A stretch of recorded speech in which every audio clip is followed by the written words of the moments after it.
Ja sam verovao u talentovane ljude.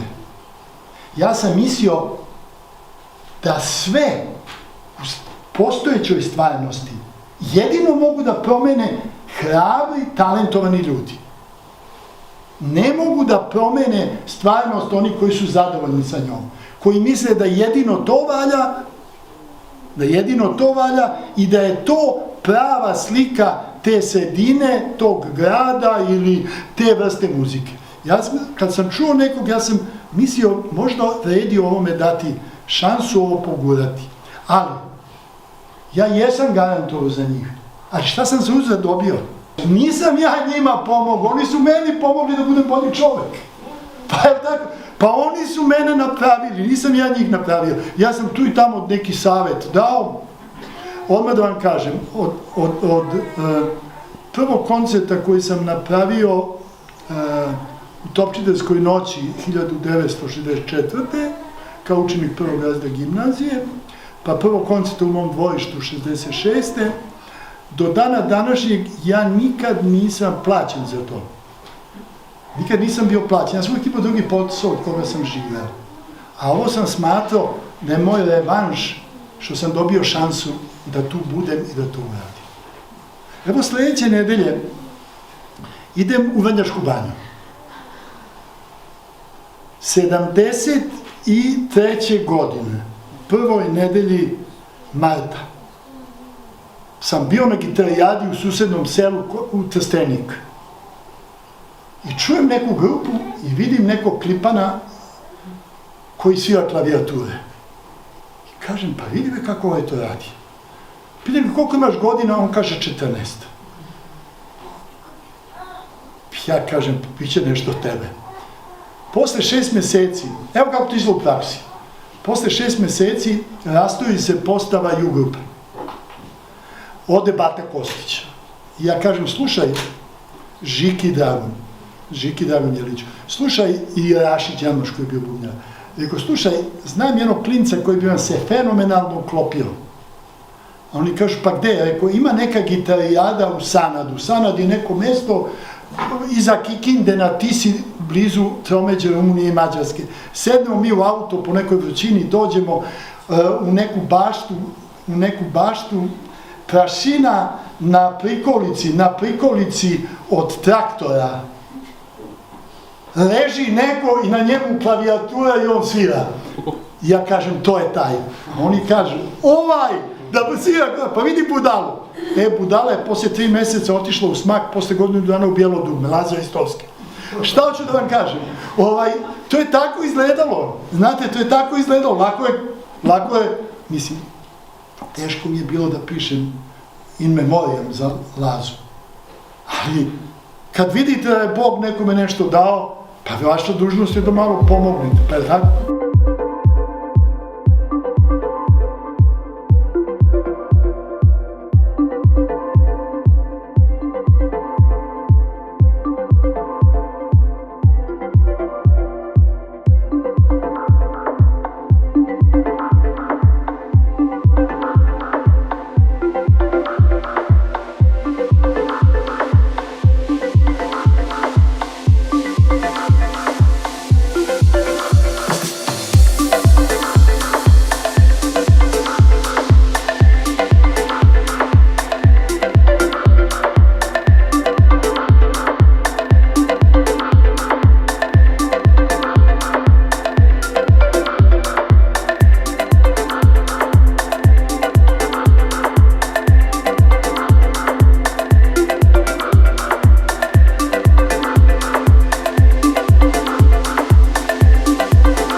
se ka sreće, a tuga pliva.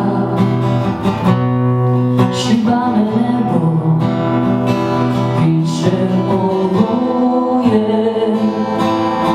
jer se nadam i još me ima.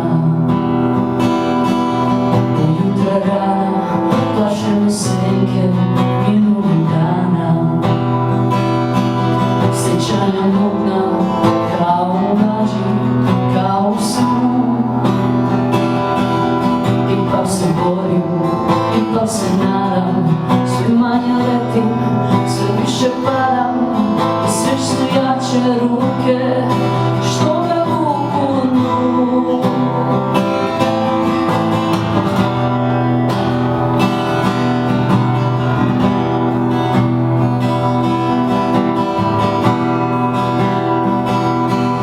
Možda će žena svidenog vedra koja me zove i pruža ruke. Uzmeti vetar u moja jedra, u nove žene, u nove ruke. Život je more, život je more, život je more. Ujutra rana, plaše me senke minulih dana. Sjećanja lanja, kao u laži, kao u snu. Ipak se borim, ipak se nadam, sve manje letim, sve više padam. I sve su jače ruke, što me nosu u dnu. Život je more, život je more, život je more.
Ja imam ono što se ne može kupiti. Imam prijateljstva. U slučaju da moram da bežim negde, ja znam na koju adresu mogu da odem i da me prime kao svog najrođenijeg. Ja od tog posla, od tih stvari u kojima sam učestvovao, nikad nisam ni jedan dinar naplatio. To mi više, koliko se zarabotuvaš od toga?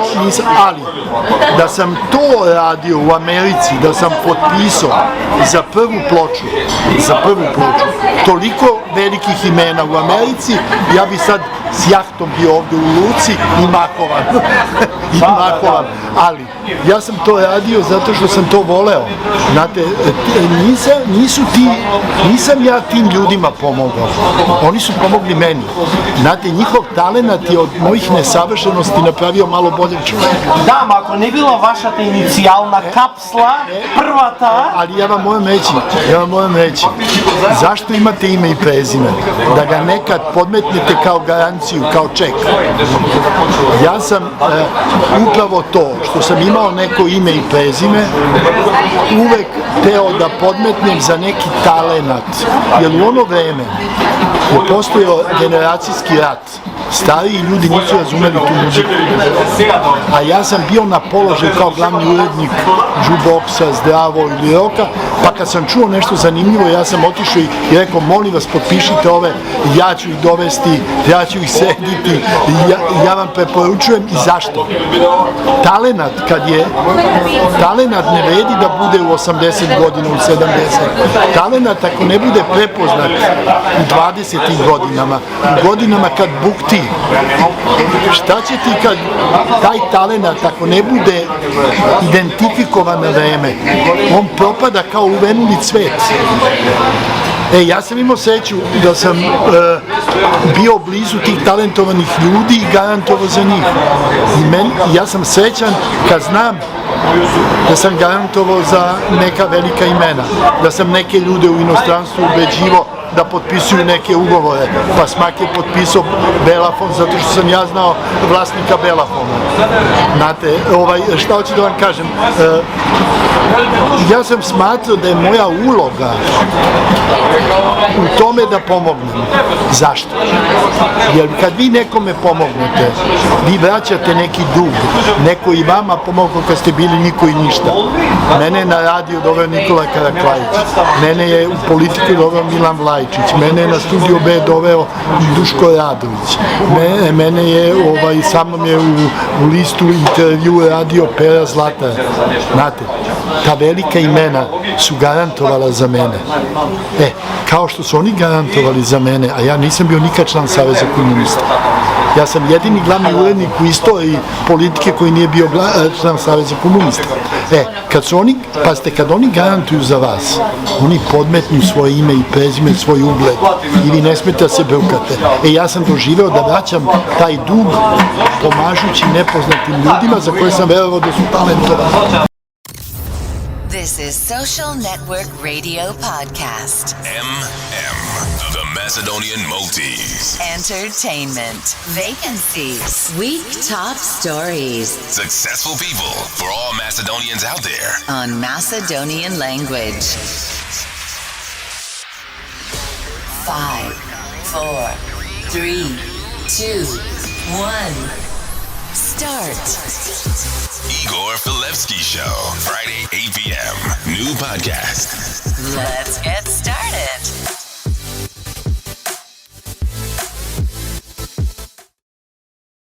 Moj život je sastavljen od pesama. Moj život je sastavljen od ljudi koji su pravili te pesme. I kad ja čujem na radiju, kad čujem u autobusu, avionu neku pesmu, ja kažem, ja recimo više ne mogu da slušam Indekse. Ja plačem kad čujem Indekse. Jer mnogo toga sam imao zajedničkog sa Davorom i Bodom. Ja, kako da vam kažem, ako me pitate koja mi je pesma meni draga posebno, ja ću vam kazati jednu koju ne znate. Samo rata da ne bude Balašević. Zašto? Ja sam 2 godine snimao sa njim koncerte i napravili smo dupli album koji se zvao Baladašević. To je najprodavaniji dupli album u istoriji jugoslovenske diskografije. 181.000 smo prodali duplih albuma pre kaseta i pre CD-a. I kad smo montirali to, Đole je došao u studio i rekao, imam jednu ideju da otpevam jednu pesmu. I u studiju sa ekipom koja je bila otpevao je Samo rata da ne bude. To je bio početak 1988. Šta hoću da kažem? Sve što je u pesmi dogodi se kasnije u istoriji, dogodi se u životu. To je recimo pesma koja je meni nekako jako važna. Kao šta? Sve što je otpevao Arsen Dedić je meni važno. Ali recimo, kad sam ja rekao, ovo sam ja, ovo liči na ono što ja, to je za koji život treba da se rodim, Dago Topić. Prvi album grupe Tajna. Dalje, svaku pesmu Bajaginu, Džonijevu, Borinu na kraju krajeva. Pa ja sam na drugom albumu Lebiso naslove smišljao. Sjedili smo u studiju pa rekli kako ovo uzvodno od tuge, pa kako ova da se zove, pa kako ona. Kao da je dio mašte i muzike te. Slušala je pjesmu moju, posljednju što pjevam njoj. Sad joj kažem s Bogom draga, bila je život moj.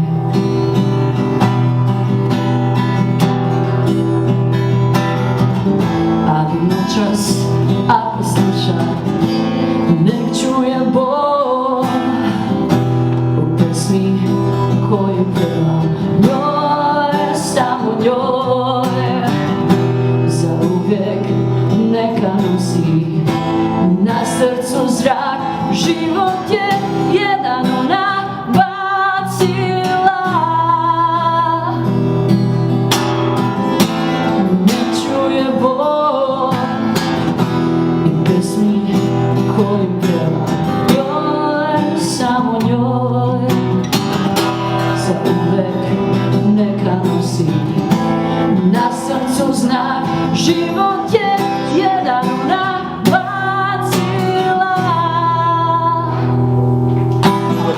Pa ne znam, ja sam pričao pre godinu i po dana sa Rogerom Watersom o tome. A da, go čitav to vaše. Da, ja sam pričao o tome i mene to mnogo zanima, kako on to doživljava. On kaže, ja sam blizu 80 godina, ja pripadam vremenu kada nam je muzika bila važna. Nismo znali u šta će se to pretvoriti. Danas, znate, kad ulazite u muziku, vi ulazite sa računicom. Koliko uložite, šta ćete da izvučete. Znate, u naše vreme su ljudi ulazili iz entuzijazma. Deca iz istog razreda, iz iste ulice pravili grupe, tako? Danas preko interneta se spojite, danas vam pesmu za ne znam da li znate za Beyoncé, recimo, album prošli su radilo, njih 24 na 24 različite tačke sveta je pisalo tekst za jednu pesmu. A zamislite, mi pripadamo vremenu, mi pripadamo kulturi kada su autori na našem jeziku pravili pesme po kojima smo mi merili vreme, saznali smo neki stih nam je bio šifra u životu, kod neki stih nam je bio važan. Po tom stihu smo se prepoznavali, nešto smo saopštavali, sa tim stihom smo tugovali, sa tim stihom smo u demonstracijama marširali. Friday, 8 p.m. New podcast. Znate šta, ima i sada čudnih slučajeva. Recimo, ja ću vam ispričati, evo, sedimo u kafeu. Pre 6 meseci je devojka u Škotskoj radila u kafeu i nije poslužila na šanku pivo koje su pijanci hteli u 9 uveče i gazda je oteo iz kafića, iz puba. Ona je otišla kući, uzela gitaru i snimila pesmu. I to veče je stavila na internet. Sutra ujutru su u njeno selo došli predstavnici 4 najveće svetske kompanije. Šta hoću da kažem? Sad imamo internet, ako nešto vredi, ne može se sakrije, ali takvih slučaja ima jako malo.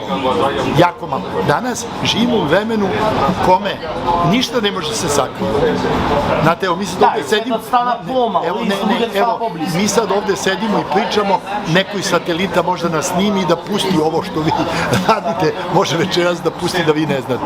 Dakle, danas mi živimo u svetu kome nema tajni, ali postoji tajna do koje niko nije još dopreo. Tajna talenta. Taj talenat kad se oglasi, to je divno videti. Talenat u muzici, talenat u slikarstvu, talenat u poeziji, u književnosti, u glumi. Ume da se pojavi talenat nevezan za političke partije, za geografiju, za jezik. Znate, vi kad vidite pravog glumca ili pravog pevača, pravu pesmu, vama nije važan jezik. I srcem osjećate o čemu on peva. Zar ne? Različita izvođača sa 2 različita aranžmana. I mladi levi dobiju istu pesmu koju peva Josipa Lisac. Josipa Lisac peva sa grupom Mi iz Šibenika, pesma se zove Oluja. A tu istu pesmu pevaju mladi levi, treba da peva Benč, Bončina, prvi put na televiziji. i kaže, mene trema muči, ja odem kupatilo, festivalsko, i pevam tekst, gledam tekst i pevam, malo žmurim, malo pevam, vežbam. Treba da izađem na binu. U jednom momentu ulazi Davorin Popović. Benč je visok 1,95 m, a pokojni Pimpek je 1,70 m. I ulazi i kaže, jeli mali, šta radiš to? A ovaj kaže, pa vežbam. Šta vežbam? Pa ti stvarno gubiš vreme. Ovaj kaže, kako? Pa da te nauči čika kako se to radi. Evo kako se to radi. Dakle, izađeš na binu, zakopčaš sako, pogledaš publiku, klimneš, oni krenu. Prvu strofu znaš. Onda krene druga strofa, a ti ga odavde zalomiš, a ovdje si napisao drugu strofu. I odavde čitaš i ovako se uneseš i kad je završiš ti se pokloniš i pogledaš kad njima publika tapše. Tapše. I ti, razume se, napraviš se. I onda dođe refren. I ti onda kopčaš srku, zaletiš i odavde ga zalomiš, ovdje ti je tekst refrena. I odavde ga kao pevaš i pekineš. I pokloniš se, ono, publika, zadovoljna, ovi tvoji sviraju solo, sve lepo ide. I tako se radi, mali. I kaže, Pemč, ja ga gledam i klimam glavu. I televizijski prenos. Kaže, ja izađem nekako nešto otpevam, neprijatno mi ovi moji viču, nije bilo loše, bili smo na televiziji, svi su nas vidjeli, cela Jugoslavija. I izlaze Indeksi. I izlazi Dača, Davorin, i kaže, stvarno, klimne glavom, krenu, oni, Boda krene s ovo, i kaže,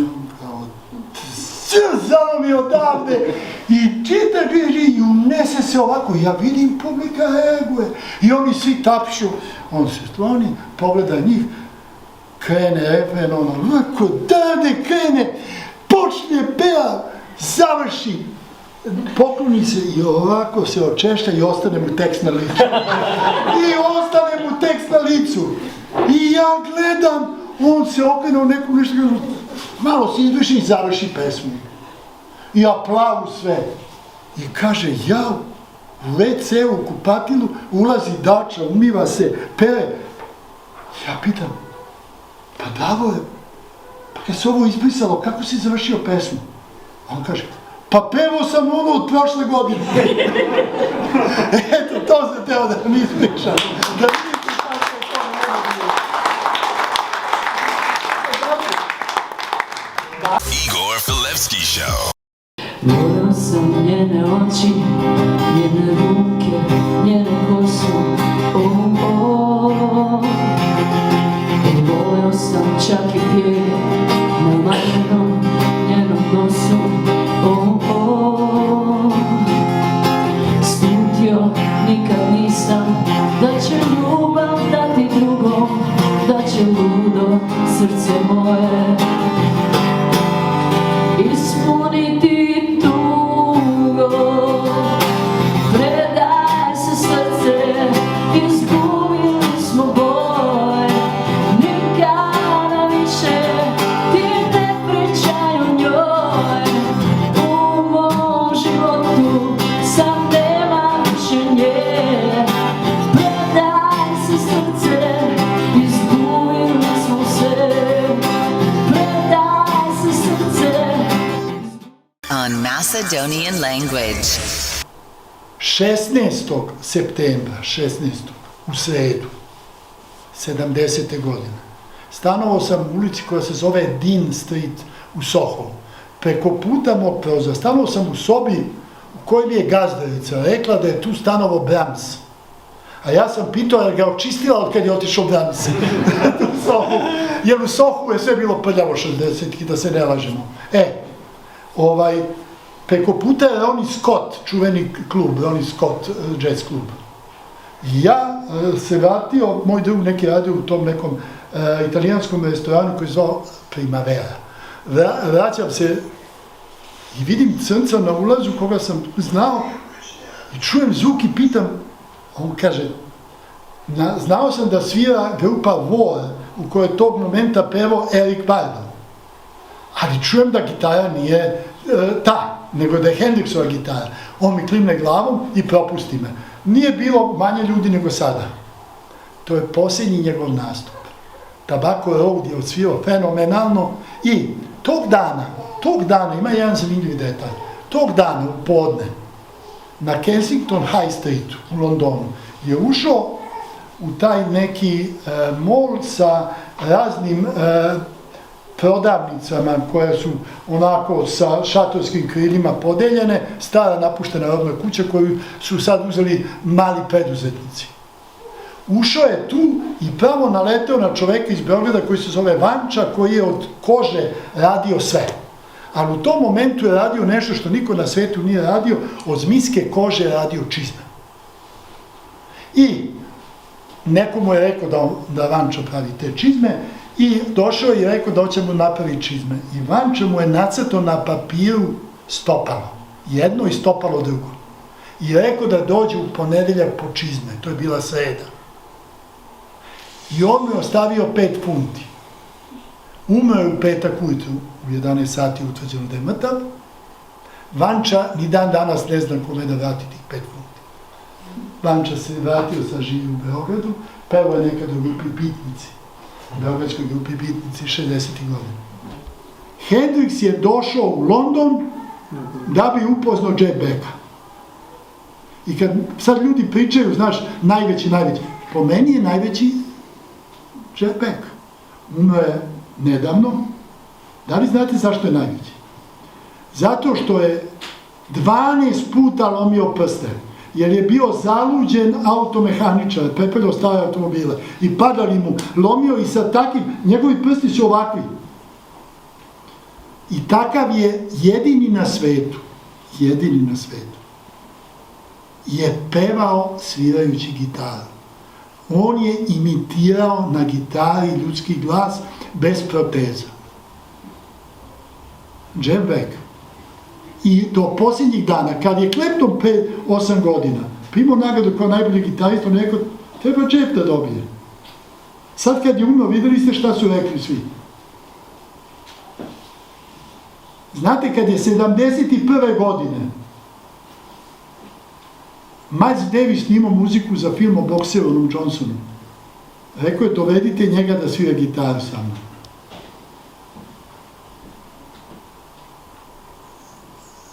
Znate? A ta karijera traje, znate od kada? Jeff Beck, od 1964. do 2022. decembra. Znate šta je posljednje radio u životu? Pa snimio je album sa Johnny Deppom, išao na turneju do decembra i imali su zakazano proleće i on je umro. Sad je Johnny Depp promenio, Johnny Depp više ne bavi se glumom zbog tužbe sa ženom, pa sad svira i pevaš, vidio drugi. Ali, šta hoću da kažem, svirao je sa svima je svirao Jeff Beck. 5, 4, 3, 2, 1, start. Uđemo Vlatko, ja i njegova pokojna žena Gordana Goca.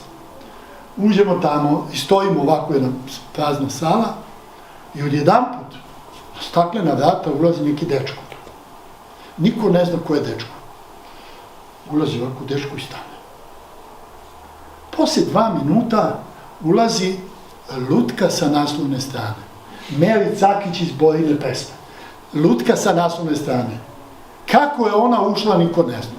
I sad, njih dvoje tamo stoje, a Vlatko, Gordana i ja stojimo ovde i dolazi Meri, ta menadžerka i dovodi Jeffa, Bog zna kako. Ja kažem, ovo je ko je Vlatko, i tako počnemo da pričamo i sad on nas pita kako nam se čini koncert, mi tu sad pričamo s njim, ovo je fenomenalan. Pričamo i u momentu prilazi dečko, i vadi staru ličnu kartu i kaže da mi se potpiše Jeff Becku. A otvara ovako, na prvoj strani mu se potpisao Clapton, na drugoj kad otvori Santana, kad otvori Johnny Winter. I sad Beck gleda i kaže, pitam, kako najdi da mu se potpišu? I on mu se potpiše. I dečko klekne ovako i zahvaljuje se. I ode. I prilazi lutka sa naslovne strane. I ovako, to je, vi ste Jeff Beck, i ova kaže. A ja sam ona. I ova kaže, Mr. Beck! A on je ovako gleda. Mr. Beck! A on je ovako gleda. Peca ljut na mene. A on me pita šta je rekla? Divan koncert. Šta hoću da kažem? Vlatko, kad je umrla Gordana, Vlatko mi je poslao sliku. Beck, Gordana, Vlatko i ja. Sa divnom posvetom. Jer je, da znate jednu stvar, možeš ti da budeš koliki god hoćeš umetnik. Ako nemaš jaku ženu iza tebe, nema karijere. Pustite to, švaleri, grupi devojke, sve pustite to. Da nema te neke duše koja ga razume u porazu. Lako je voleti ga kad pobediš. Ali treba te razumeti kad ti krene naopako nekad u životu. Kad ti ne ide kako si zamislila. Gordana je bila ta duša kod Vlatka Stefanovskog. A Vlatkov pokojni brat, divan Goran Stefanovski, je za mene važan jer ja mislim da takvog dramskog pisca i takvog intelektualca ja nisam godinama upoznao dok nisam upoznao njega. I on je prvi čovek iz bivše Jugoslavije koji je voleo Brucea Springsteena kao ja. A onda je otišao u Englesku da postane profesor, imao svoju ozbiljnu karijeru, posle karijere koju je imao u Jugoslaviji, ali nepravedno što imao. Što se tiče Vlatkovog tate, vi ne zaboravite, to je čovek koji je osnovao posle Drugog svjetskog rata 17 pozorišta u Makedoniji. I sad zamislite kakva je to porodica. Imate velikog balkanskog gitaristu, imate velikog balkanskog intelektualca, pisca i profesora kao što je Goran, imate mamu koja ima takvu glumačku biografiju, imate tatu koji je Neymar, graditelj pozorišne scene u Makedoniji. Zamislite koja je uloga te porodice u kulturi i odbrani makedonskih vrednosti. Da, jaz како македонец и jaz како човек кој што живеев целото моje детство испреплетено со Лепи Сол и со Владко Стефановски и со Горан Стефановски, многу добро го знам, но иако овие приказни прв пат ги слушам и многу ми е драго. Сега, од оваа временска дистанца, ќе ве задржам уште малку на тоа време. Како сметате отиде во лошо денеска, во овој век, или некако тоа тогаш беше една од најголемите културни прогресии во Европа, на балканските простори. Мислам дека вие го имате кажано дека трета култура 80-тите години беше во европски рамки. Не само музика, театар, све генерално.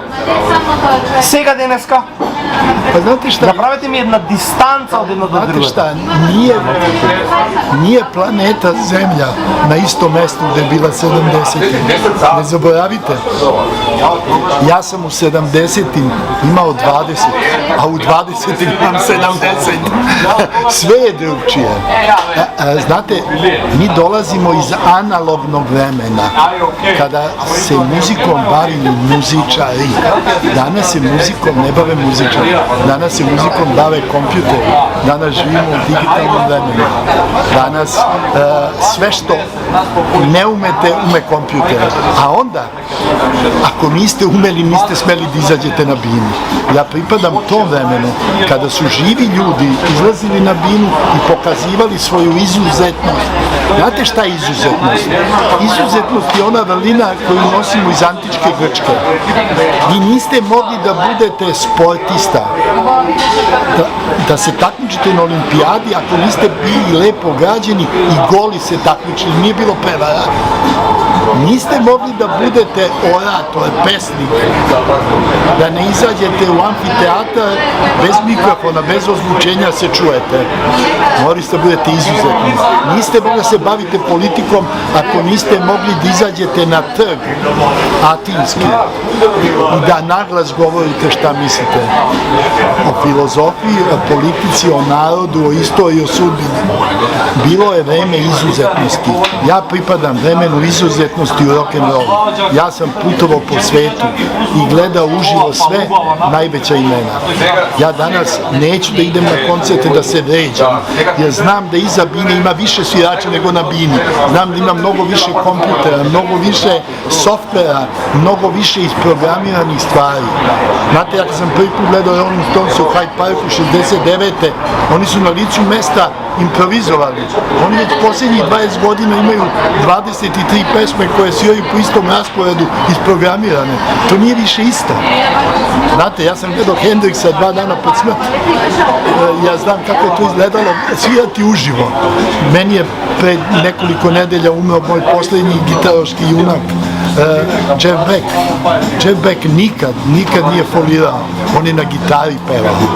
Znate, nije bilo kompjutera, nije bilo ničega, bilo je samo tih žica i njegovih 5 prstiju polomljenih 7 puta. Znate, to je za mene bilo važno. Danas, u stvari, muzika nije važna.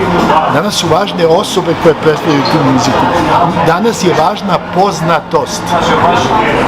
A kad sam ja odrastao, ja sam zapamtio svaku pesmu. Kad je nastala, ko je pevao i šta se u mom životu i životu moje generacije menjalo sa tim pesmama.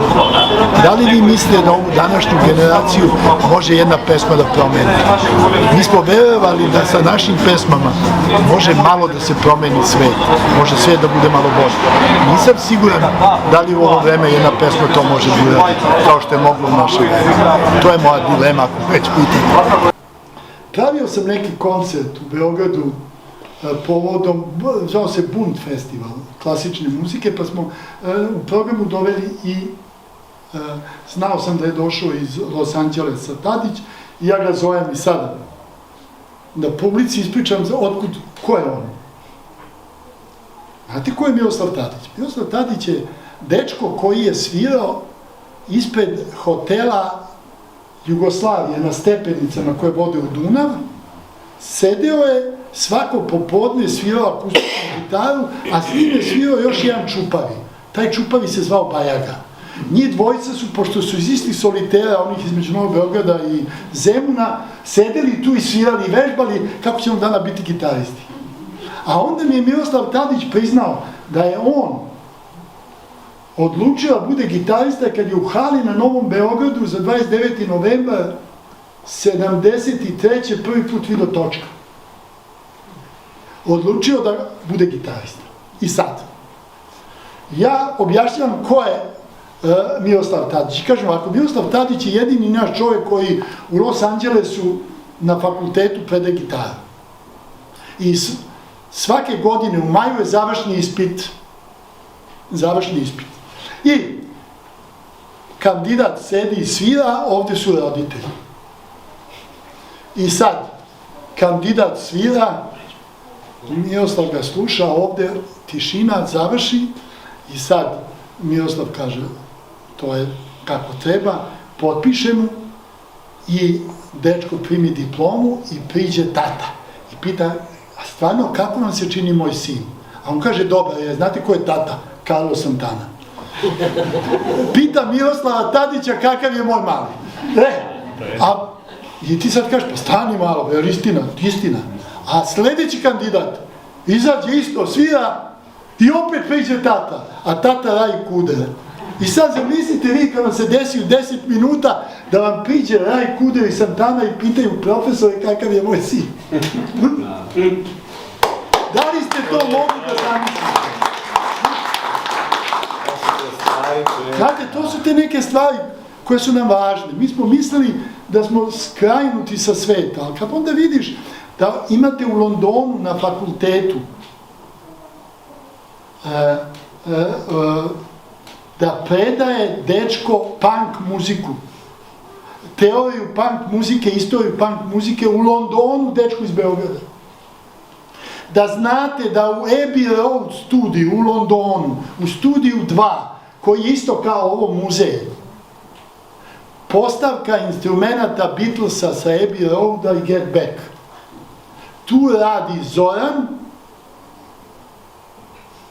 naš dečko iz Novog Sada. Friday, 8 p.m. New podcast.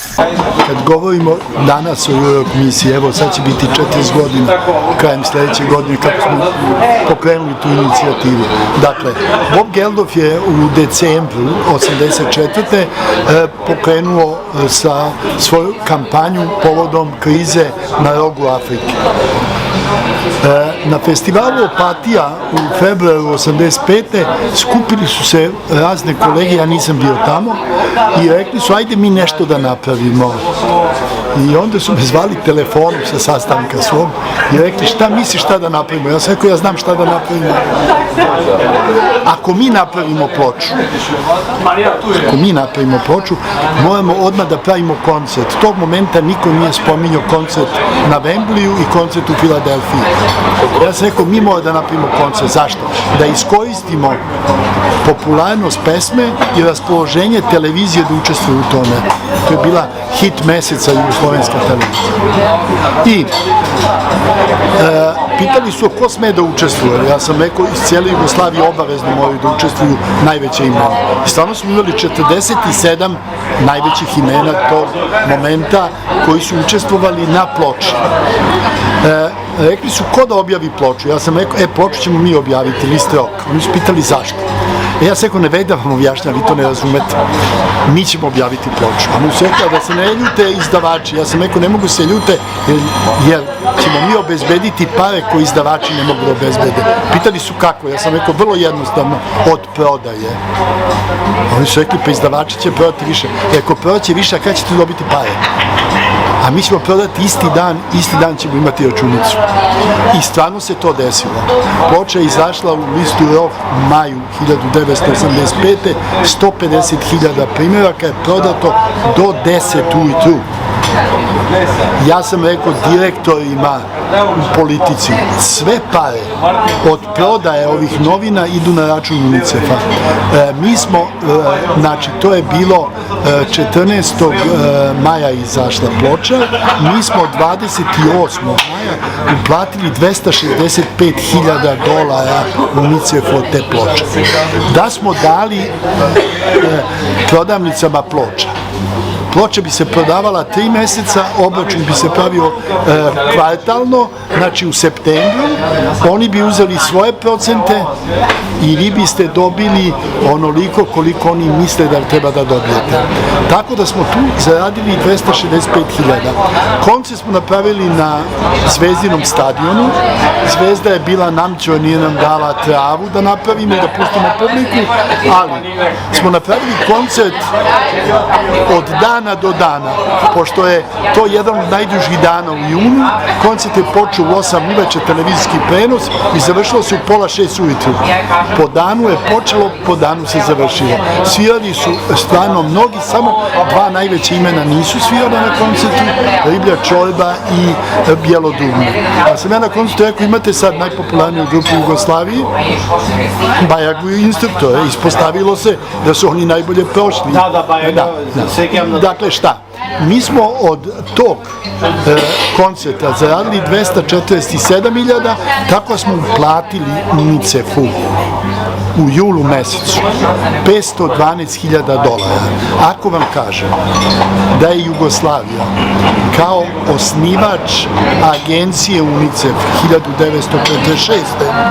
imala obavezu kao donator da svake godine daje $250.000, mi smo od jednog koncerta i jedne ploče dali duplo više. Znate, to je stvar na koju sam ja ponosan. Zašto sam ponosan?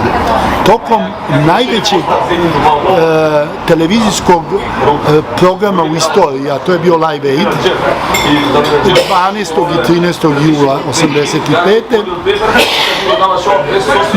usred tog televizijskog prenosa je pušteno 8 minuta sa beogradskog koncerta sa celom pričom. Svi naši političari da se ubiju ne mogu da imaju toliko publike. Koliko je ta akcija imala. Svi političari iz onog vremena i svi političari iz ovog vremena ne mogu da imaju toliki publicitet i da učestvuju tako dobroj stvari. Međutim, ako pitate na što sam ja inače ponosan, ja sam ponosan na nešto drugo. 1988. 10. decembra 40 godina povodom usvajanja univerzalne deklaracije o ljudskim pravima. Mene su pitali iz Studentskog kulturnog centra u Beogradu, hteli bi da naprave nešto neobično tim povodom, prvi put u istoriji Jugoslavije. Ja sam rekao, imam ideju. Pitali šta? Rekao, da dovedemo 12 pojedinaca iz rock muzike da sviraju. Šta oni hoće to veče. I doveli smo stvarno 12 pojedinaca. Od Vlatka Stefanovskog, od pokojnog Vlade Dimljana, od Slađane Milošević, Neleta Karajlića, Zorana Predina, Rundeka, Bajage, nekog ću zaboraviti, Gileta iz Električnog orgazma, Bregovića sam spomenuo. Imali smo 12 od njih koji svako, i Margitu Stefanović iz EKV. Svako od njih izveo nešto šta hoće. Ali najzanimljiviji, znate ko je bio? Bregović. Rekao je, ja neću sam da izađem na binu, izveo je Vlatka Stefanovskog i Predina. I znate šta su svirali? 1988. Za ljudska prava u momentu kad se događao narod. Svirali su Milicija trenira Strogoću. Pevo je Predin, Vlatko je svirao, a i Goran je pokušavao da svira uz Vlatka, kogod svira pokušava da svira. I to je meni recimo bilo nezaboravno. Zašto to spominjem? Pre nekoliko meseci su me zvali u Beogradu baš 10. decembra na manifestaciju povodom ljudskih prava i čovek organizator izašao na binu i rekao, evo prvi put to pravimo. Ja sam izašao posle njega i rekao, nažalost ne pravite, pravili smo mi 1988. kad je bilo važno da se govori o ljudskim pravima, kada su zbog tih događanja početka raspada Jugoslavije prvo su stradala ljudska prava i sloboda govora. To uvek prvo strada. A ja mislim da je jako važno kad su elementarne ljudske slobode ugrožene, da se upravo insistira na tome da ljudi ne zaboravljaju neka svoja prava i neke obaveze koje država ima prema tim ljudima. Tako sam na to ponosan. Ponosan sam i na novogodišnji koncert za Srpsku novu godinu 1997. kad su bile velike demonstracije povodom krađe izbora. Za Srpsku novu godinu smo imali na Trgu Republike koncert za 600.000 ljudi. Nikad u Beogradu nije napravljen veći koncert, nikad. Ja sam snimao Stinga, snimao sam Patrijarha Pavla nešto i u Domu omladine i trebao sam da donesem taj snimak da pustimo u ponoć. Ja sam u 10:15 izašao iz Doma omladine sa kasetom pod miškom. To je bukvalno 2,5 minuta. Ja sam stigao u nekoliko minuta do ponoći do bine, nisam imao ni jedno dugme na kaputu, ni jedno dugme na sakovu, ni jedno dugme na košulji, bio sam skroz iscepan, a sam donao to. Tolika je to bila gužva. Znate, i to su neke stvari koje se radujete da ste u njima učestvovali. Ali ja sam u mom dvorištu napravio mnogo lepih koncerata i mnogo lepih događaja. Zašto? Pa kad nemate gde, vi onda zovnete u vaše dvorište. Zašto? Nikad ne zaključavam kapiju, a računam uvek svi koji dolaze su dobro došli. I tu, kad mi se rodio stariji sin, su svirali Iron Maiden, Johnny je, Riblja čorba, Teofilovići su počeli tu karijeru, tu je sad svirao Miroslav Tadić 5 godine. Sad planiram u aprilu da mi svira jedna grupa iz Zagreba koja treba da promoviše ploču. Ja sam rekao, pustite institucije, dođite kod mene u dvorište, svirajte. Sedećemo na travi, na ćebićima, ali je važno, znate, taj duh zajedništva, ali iz duha zajedništva izlazi nešto. Znate, da prodajemo nešto ne možemo, da otimamo nešto ne možemo, ali da učestvujemo u ljudskim stvarima tu uvek možemo, bez obzira na godine. Mene su godine stigle i prestigle, ali nešto moramo da radimo, da se otimamo od sudbine. Неколку пати имам слушнато дека се каете само за ништо, не се каете само, устари не се каете ни за тоа, но знаете дека сте направиле една грешка, една лоша критика за некоја група, што никогаш не сте ја спомнале која е таа група. Сакам да ја слушнам јас, ме копка. Nemojte se ljutite, ja nikad ne govorim onima koje ne volim. Znate, ali sam pre neki dan se iznenadio kad sam saznao da su novine u inostranstvu objavile da vođa te grupe ima $300 miliona, a da se Bregović vodi na 80 miliona, a Novak Đoković na 200. И нема да ми ја кажете ни сега која е, зашто ме копка. Цело време ја се прашувам да и Пеца не ја каже. И ќе каже га и не ја каже. Zašto? Kad se pojavila ta grupa, imao sam veliki pritisak da nešto objavljujemo o njima. Ja sam rekao, ja se izvinjavam, ako bismo objavili bismo nešto ružno. A ja ne želim da objavljujem ništa ružno o nekome. За кој не сматрате дека... Ja i dan danas mislim da to ne valja. I dan danas.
Xavi, l'obertura de Xavi a la dreta per Alves, a veure Dani Alves, la centrada d'Alves, Terri amb el cap, el control de tot, treu la pilota malament Essien, la regala Messi, Messi per Iniesta, xut Iniesta, gol!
Kad me pitate za inostrane, ja sam bukvalno gledao svakoga uživo, osim Elvisa.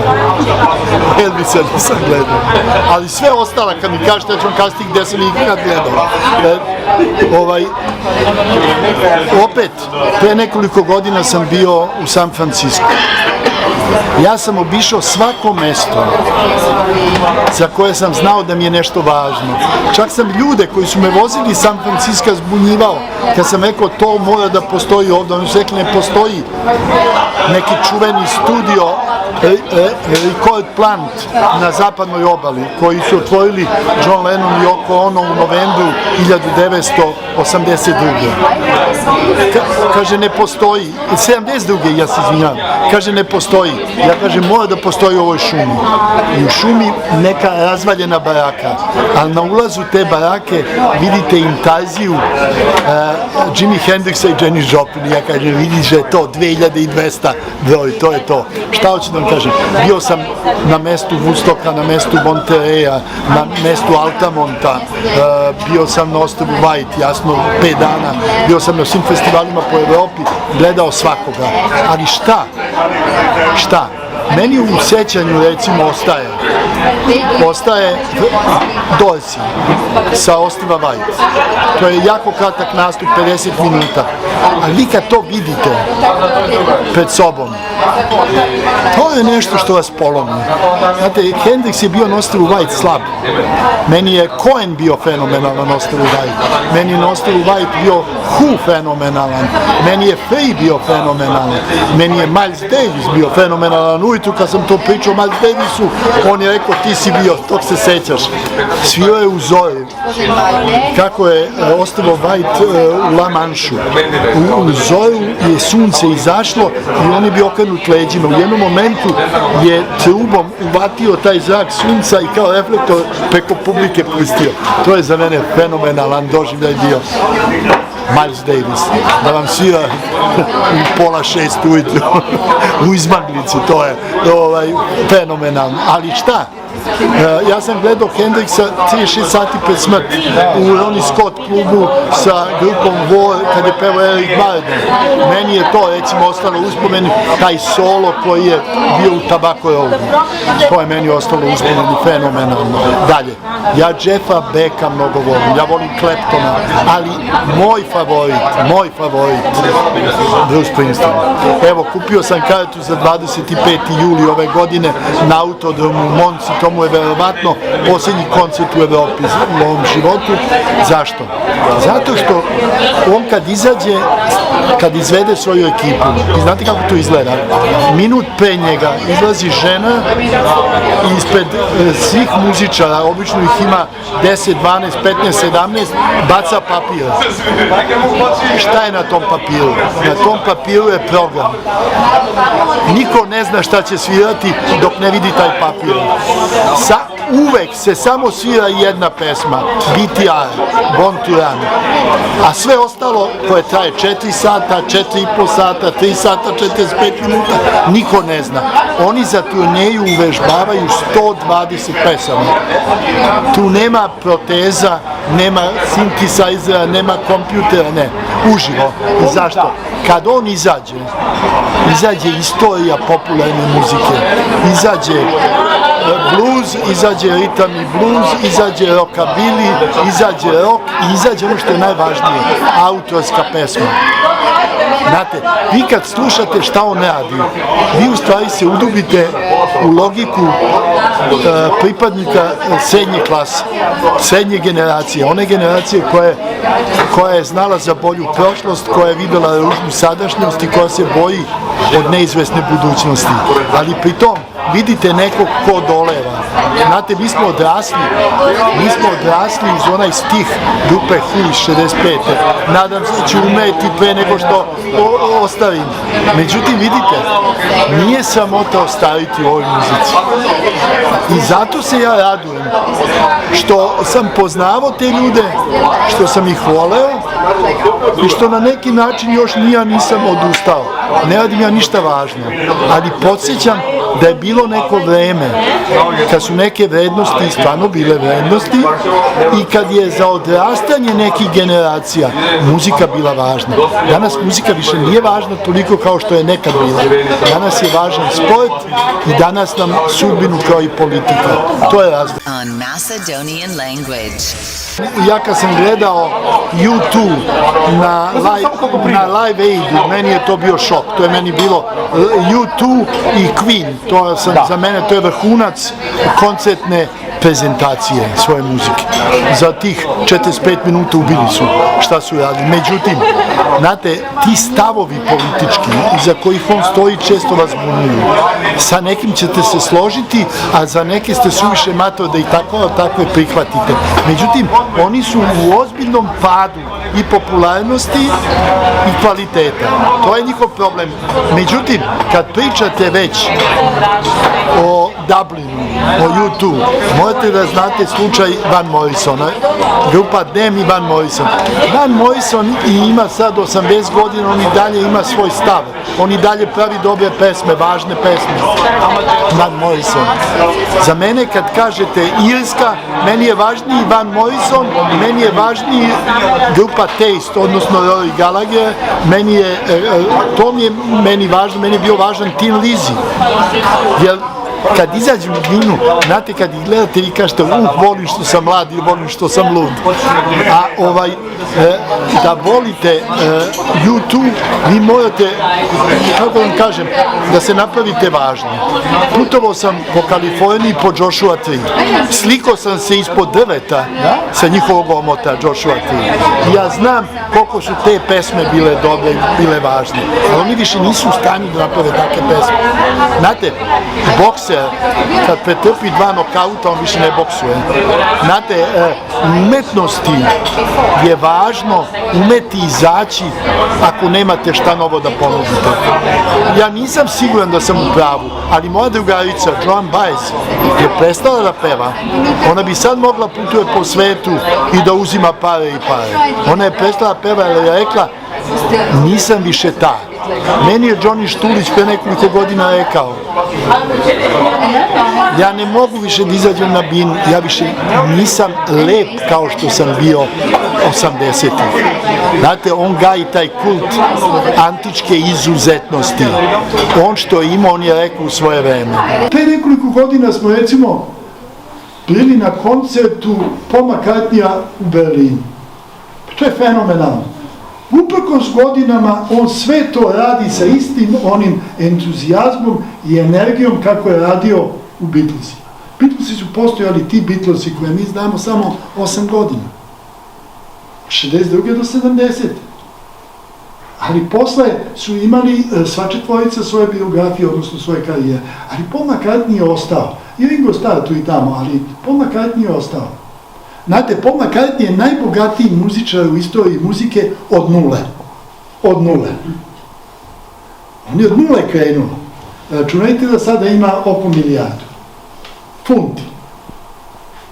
Kada je umro, to moram da mi ispričam, kada je umro George Harrison, nas 5000 i cijelog sveta je pozvano na koncert u Royal Albert Hall u Londonu. To je bio 29. novembra 2002. I ja sam bio sa Brianom Rašićem, fotografom našim koji je živeo tada u Londonu, i sa Lidijom Antonini koja je naša prečanka, Vojvođanka, koja je najpopularniji disk džokej u Frankfurtu, u zapadnom delu Nemačke. Najpopularniji. I sedeli smo zajedno i kad je izašla ta postava koju sam ja mislio su Beatlesi za 21. vek, Ringo je bio bubnjar, Paul je bio basista, Danny, sin Georgea Harrisona, je bio gitarista i Clapton je bio gitarista. To je bilo njih 4 na bini i mi se onako radujemo i sad meni Lidija kaže, jao, vidi kako Paul skače, kakav entuzijazam. Ja kažem, prije bi skako za te pare. A ona pita kako? Rekao, pa da li ti znaš da on od tantijema, od autorskih prava, svakog sekunda ima 8 funti. Svakog sekunda, radio, ne radio, spavao u WC-u, zabavljao se 8 funti na sekundu. Tu se ne računa prodaja ploča, ne računaju se izvođačka prava i ne računaju se koncerti, na koncertima se najviše zarađuje. Ние веднаш по оваа емисија и следната со вас правиме емисија од Ливерпул. Заминуваме во Ливерпул. Јас не сум бил никогаш во Ливерпул, во Лондон, во Манчестер, одиме да гледаме Барселона на гостувањето со Манчестер и решивме следната епизода да ја направиме од Ливерпул, која што ќе ја посветиме на Битлси. Бидејќи јас од секогаш како млад повеќе бев Битлси фан отколку Ролинг Стоунси фан. Не дека не ги почитувам апсолутно, веде се за почитување. Препорачајте ми, кажете ми, извадете од вашето искуство, непроценливо богатство. Што мораме да посетиме и да видиме во Ливерпул? Enfield. Morate da posjetite Enfield. Moram da vam kažem. Ja sam bio na Enfieldu u novembru 73. kad ih je Zvezda pobedila sa 2-1. Kad je Janković u posljednjem minutu dao gol, kad je Zvezda izbacila Liverpool. Izbacila Liverpool koji je posle godinu i pol dana bio prvak Evrope u fudbalu. Znate, znate vi, imate park Penny Lane, imate kad je Liverpool bio kulturna prestolnica Evrope 2008. Imate imate tu muzičku akademiju koji je sponsor Paul McCartney. Imate njegovu ćerku koja je čuvena modna kreatorka koja svašta pravi. Imate Cavern, možete da dođete, koji je ta pećina rupa, koja je rupa, ali iz svih rupa su izašli najbolji. Znate, iz podruma, rupa i samačkih soba su izašli ljudi. Dakle, to treba vidjeti. Međutim, kad mene pitate šta u mojim godinama, ja kažem uvek Enfield. Ali, s druge strane, kad ste već u Liverpoolu, uvek slušajte pesmu Beatlesa Day in Life. Jer to je najbolja pesma Beatlesa. To kad čujete, ok, jeste da ima 3300 verzija. 3300 verzija. Ali Day in Life je u stvari pesma koja vam govori o veličini Beatlesa. Ne zaboravite, Beatlesi su u 20. veku predstavili nešto novo umetnosti. Oni su predstavili tvoračko jezgro. 20. vek je vek solista, pojedinaca. Picasso, Hemingway, Tarkovski, ne znam, Kusturica, Milčo Marčevski. Pojedinci su prepravljali mur, prepravljali su 20. vek. Ali Beatlesi su kao grupa učestvovali zajedno, svako doprineo jednoj novoj civilizacijskoj vrednosti. I ne zaboravite još nešto. Beatlesi su uradili ono što niko u istoriji nije. Osvojili ceo svet bez opaljenog metka.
This is Social Network Radio Podcast. MM, the Macedonian Maltese. Entertainment. Vacancies. Week top stories Successful people for all Macedonians out there. on Macedonian language. 5, 4, 3, 2, 1. Start. Igor Filevsky Show. Friday, 8 p.m. New podcast. Let's get started.